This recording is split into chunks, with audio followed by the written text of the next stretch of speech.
Hello and welcome to another edition of Choose to Challenge. I am LaWanna Bradford and I am so excited to be here featuring another edition for Women's History Month.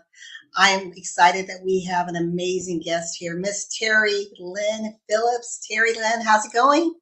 Wonderful, wonderful, wonderful.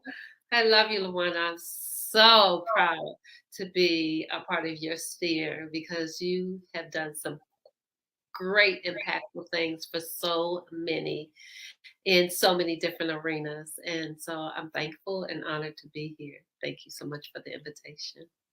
Well, thank you for saying yes. I know how busy your schedule is. And this month, I wanted to feature women who are part of living history. You know, we are so used to focusing on our past, and we definitely want to celebrate the amazing giants whose shoulders we stand on, their contributions and accomplishments. We don't minimize those at all, but there are individuals just like you, Terrilynn, who are around us each and every day that are making a difference in the lives of so many people. And when I was thinking about this challenging conversation about inequity and pay inequity specifically, I thought you would be ideal for this conversation because of your breadth and depth of experience working with corporate, working as an entrepreneur. But I want to tell the audience just a little bit about you. Not only are you a speaker, you're a teacher, you're an influencer, you are what you identify as a fortitude warrior. Yes. Yeah. I want us to get into that. And with your business, it is a CWF consulting services, and you have provided solutions and tools and strategies to help business owners like myself to be able to expand and increase our impact and our value add to the world. So can you tell us, what do you mean by Fortitude Warrior? I tell you, LaWanna, every time I try to turn away from that word, every time I try to not acknowledge it, it happens right in my life or someone's life who's close to me. Fortitude, meeting the challenges head on, no matter what the controversy is, no matter what the force is pushing you back. And we see that every single day in the lives of women, the lives of mothers, in the lives of girls, in all over the world, all over the country. So in order for us to push forward, in order for us to survive, in order for us to withstand, you have to. You have no choice. You have to be a fortitude warrior. And that's why I named my business SWF, Success with Fortitude Consulting Inc. Because I like to teach people to put all of their energy forward when adversity is pushing against them, to gain the fortitude to make it happen anyway. My favorite motto for entrepreneurs is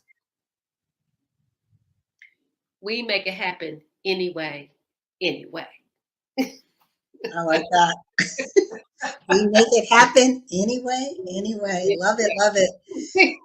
You know, one of the things, Terry, when I read articles or I hear conversations, even among this women's circles, we focus on pay inequity, you know, the gender pay gap, but you only hear, not always, but for the most part, it's women make 80 cents on the dollar to men.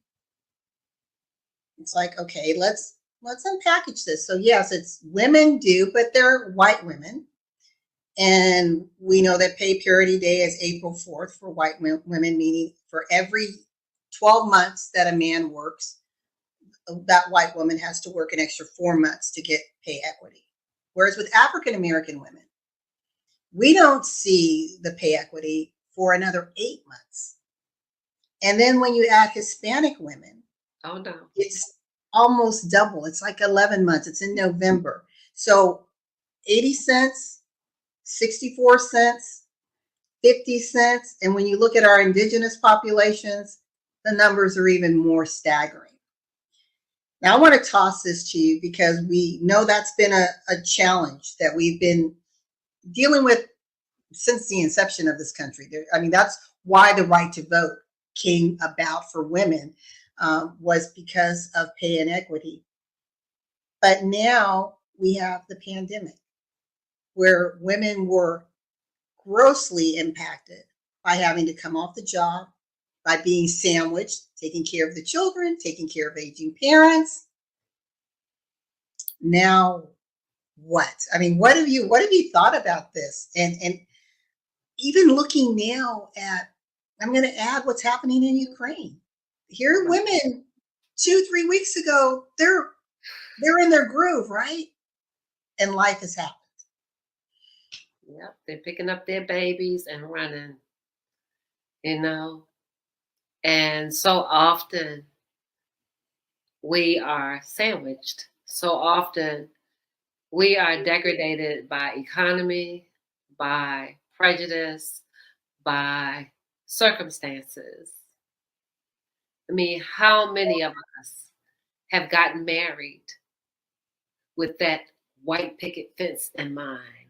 And so we've got the husband, we've got the kid, we've got the dog, and we're living life. And then we lose the husband. That's my story.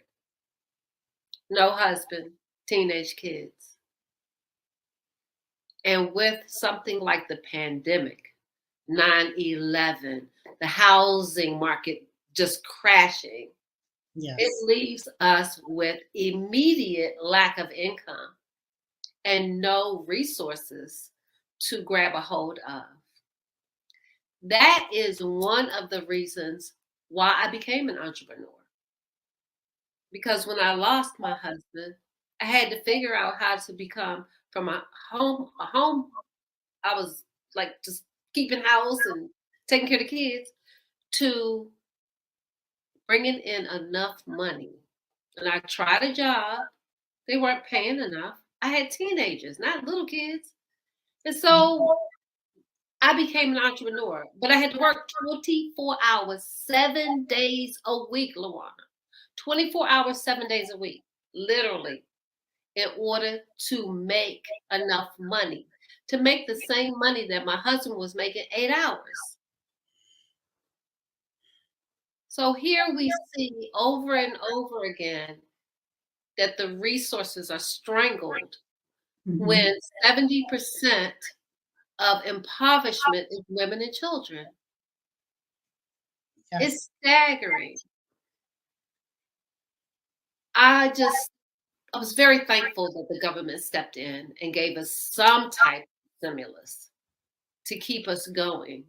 But between the time that life just dropped in Yes. one weekend to the time we started getting those checks or some kind of help, we were unemployed. Even entrepreneurs' business just dropped right off the face of the earth. Yeah. And many, unfortunately, will never come back. Right.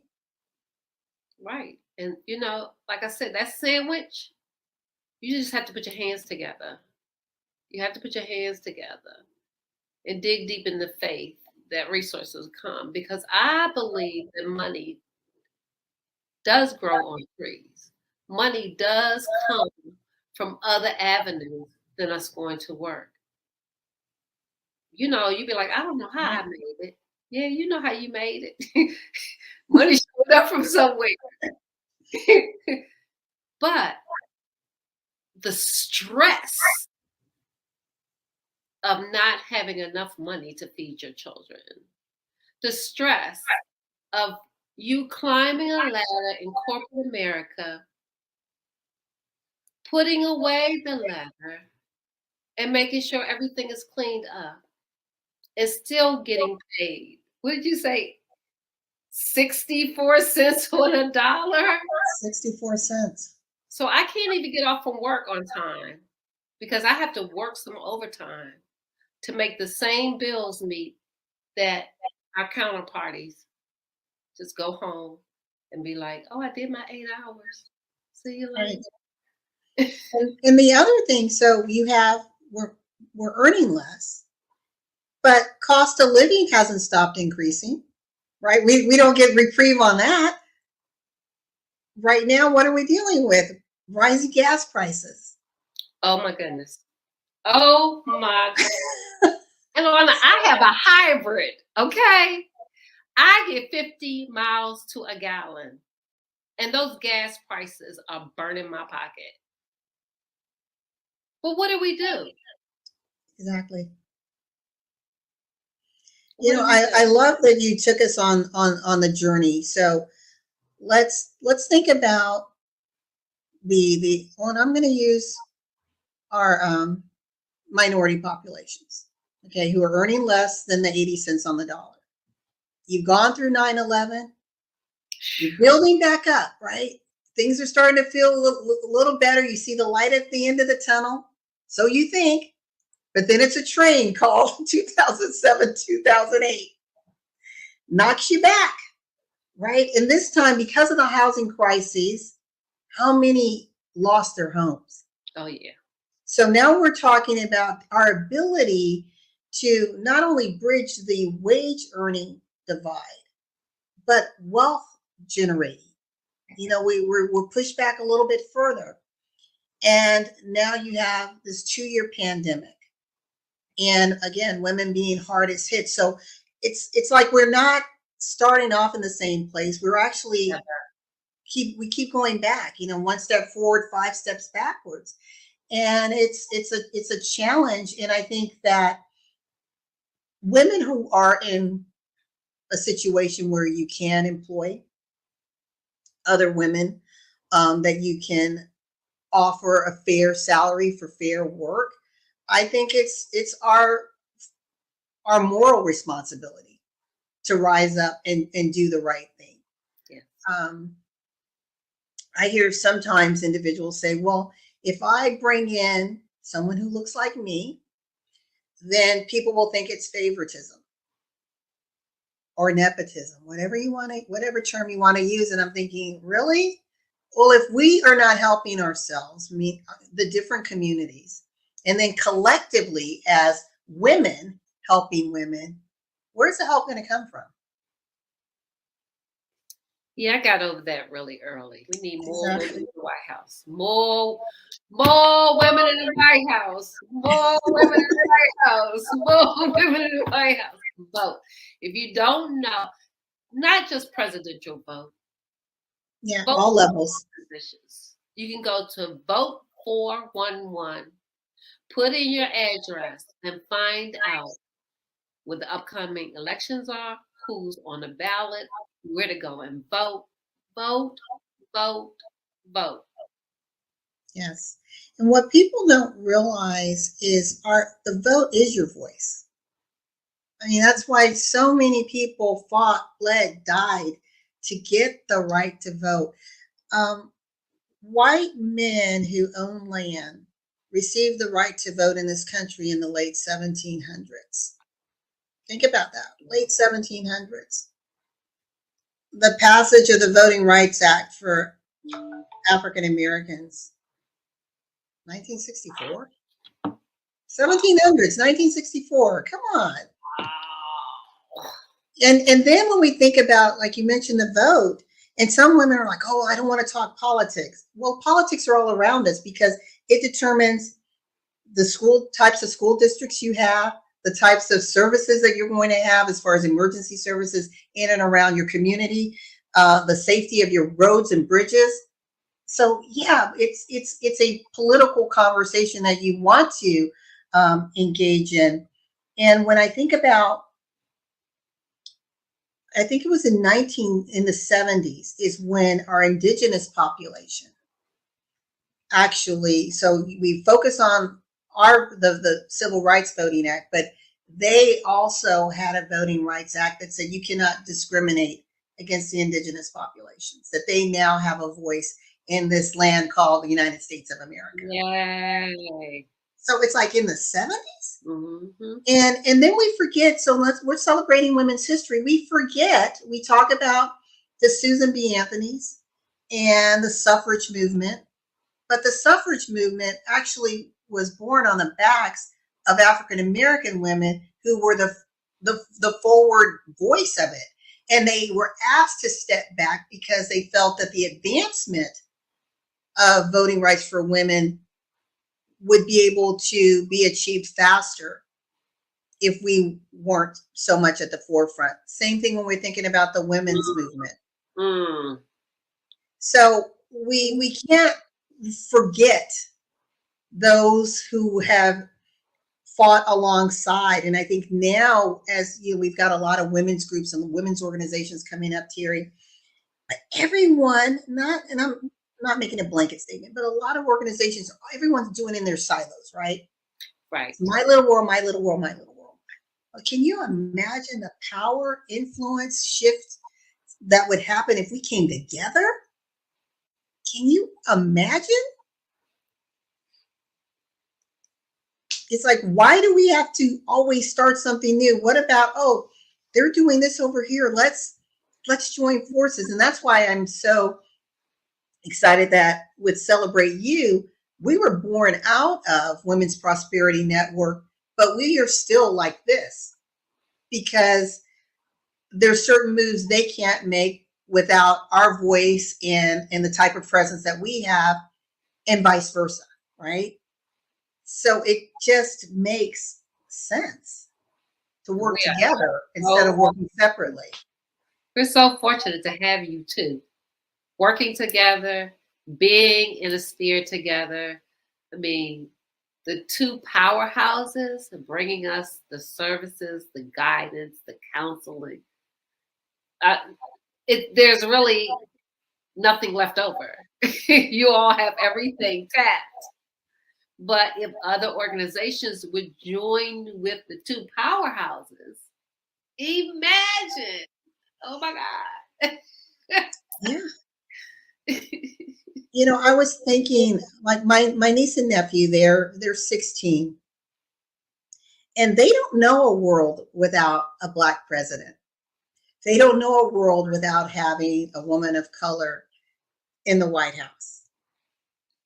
Wow. And I hope that they don't know a world where women don't know how to come together and truly celebrate each other to advance change in this world. I mean, again, going back to what's happening in the Ukraine, we hear our sisters over there screaming, crying.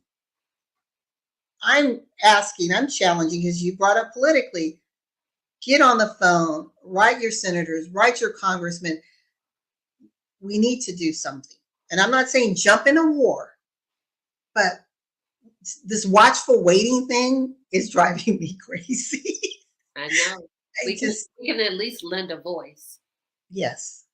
We can at least lend a voice, because people march, gather, picket to join voices to get things done. I was in one of the marches to get Martin Luther King Jr. A holiday, where we shut down the DC government because we were all on the street. Nobody was in the office. And well, I had the same experience, and I'm from Arizona. We were one of the last states to come on board. So, yeah, you fight for what's right, and sometimes I think we get complacent with where we are, and we think, oh, someone else has got that. But you are responsible for your sphere, your community. So why not step up and occupy? Right? Step up and occupy.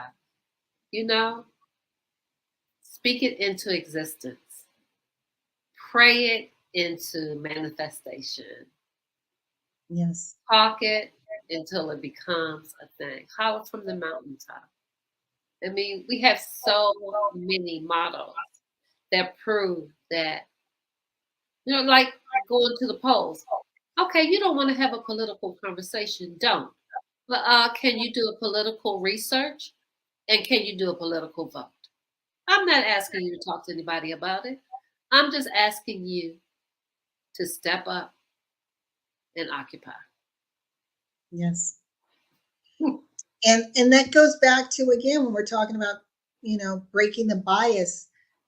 What is it that's preventing you from having, again, whether it's political conversations, whether it's social conversations, whether it's equity conversations, that's going to make the world a better place? What is it in here that's creating limitations for you?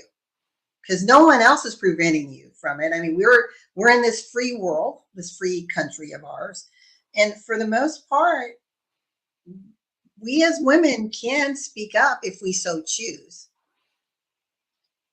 but many don't. False evidence appearing real. Yes. Yeah. Yes. And a lot of times that voice of fear in our heads is our imagination. Mm-hmm. We stifle our own selves from being all that we can be. Yes. Because we start comparing ourselves, undermining our own greatness. That's powerful. I want to, before I take myself down and give you some time just to speak to our audience, we are here talking about gender and pay inequity. And when we think about the pay inequity, and I'm going to put it this way, maybe it'll drive this critical conversation home even further for you. We talked about 80 cents versus 64 cents versus 50 cents. Well, what that means in real dollars is, in a 40-year career span, just for African Americans, women, if nothing changes, we're earning $1 million less. $1 million less. So this is a conversation that needs to be had. We're doing the same work, sometimes more work. Oh, yeah. Oh, yeah. When we're thinking about that the generational wealth, when we're thinking about building lifestyle and opportunity for our children, and I'm earning $1 million less than my counterpart, that's huge. And even now, let's talk about this piece, and because I know both you and I, we have senior parents. Oh my goodness. And equity, and as we get older, what do we need more of? Healthcare. So you're earning less. Now you've retired in your senior years. Cost of living is increasing. Cost of healthcare is increasing. Now what? I want to turn it over to you, and I'm going to take myself down. So let you talk a little bit about that, leave some lasting words, and then tell our audience about how they can contact you. Okay. Thank you so much, LaWanna. I really appreciate this. I often say that the statistics of gender and pay inequality are staggering. And when I choose to have a conversation about it, I often get the question, well, what can I do about it? One person won't make a difference, I hear. One person plus one person plus one plus one plus one. Do your part. Just do your part and ask someone to do their part. Create education for yourself of what is available inside the human beings that are stepping up to the plate for us to vote. They want to represent us and give us a better life. So do some research on your representatives and choose the right person who is going to not only fight for equal pay, but is going to create and offer other resources and opportunities. I can't say enough about voting. My ancestors died for me to vote. And many years, I only voted for that reason. So if you're not going to do some research, at least vote, because your ancestors died for you to vote. Martin Luther King, Dr. Martin Luther King Jr. died for you to vote. That is not the only inequality. I know. We're saying, well, what about the rest of them? I know. What about sexual violence? What about, oh, there's so many of them. They're running around in my head. What about sexual harassment? What about the substances that used to be available to get us from poverty to above poverty, if nothing but right above poverty, so that you can have a running start to move yourself from there? I lived it. I lived it. I went from an honor roll student in high school to homeless with a child in 1 year. And those resources, education, childcare, helped me get back up on my feet, get an education. But the the pay inequality drove me to be an entrepreneur. And as an entrepreneur, I serve entrepreneurs. I've been serving entrepreneurs for 40 years. So if you need to know if your dream will work, if you need to know how to develop your dream so it can work, if you need to know how to push yourself forward as an established entrepreneur, I've even helped entrepreneurs sell their businesses. Contact me at divaterrylynspeaks.com. Check me out. There is a place for you to let me know how you feel, what you're doing, and what we can talk about. You can chat with me, or you can consult with me, or you can work with me. I'll be on Wild Wednesdays on March 9th. If you don't know what Wild Wednesdays is, go to Facebook for Women's Prosperity Network. I call them WPN so much. Women's Prosperity Network. They have a Wild Wednesday every Wednesday at 9 a.m., which is phenomenal. On March 9th, I will be talking about how to turn those business cards and contacts into cash paying clients. So March 9th, 9 o'clock on Wild Wednesday is one of the places you can catch me. And I'm honored to be here. I'm honored to be able to bring you my 2 cents. I love that. That is so great. Congratulations for being featured on Wild Wednesday during Women's History Month, March 9th at 9 a.m. And as Terrilynn said, Wild Wednesday, Women's Prosperity Network, that's our sister organization. And I love the way Nancy showcases her guests, because it's a conversation, it's an interview, but then she opens it up for the listening audience to ask the experts, right? So it's just a great time to engage, to meet other women who are making a difference and who are truly elevating and celebrating one another. So congratulations again, Terrilynn. Thank you. I'm excited. I'm so excited. It's going to be great. Hanging out with Nancy, even online, is a treat. I'm so Yes. excited. And just to be a part of the 2 powerhouse who serve women and all of their dreams.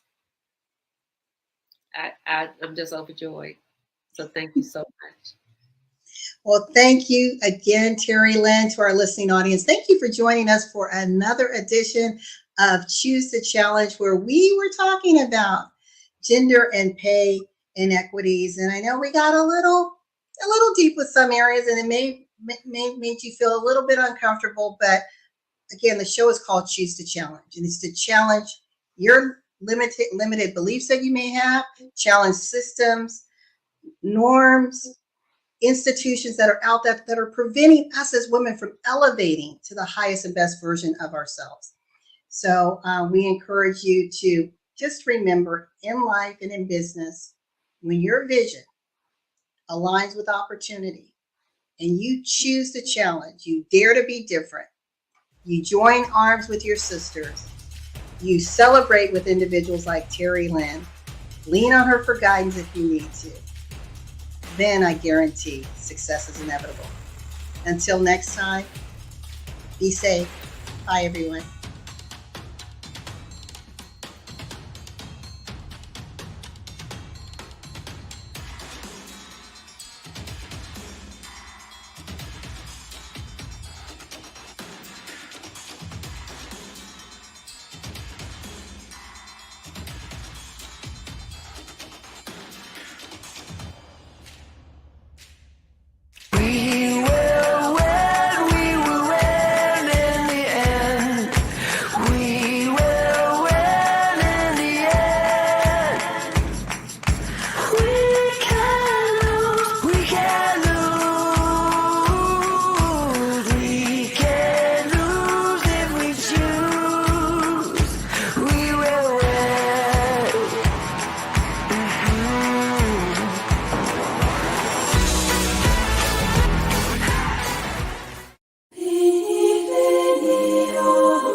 No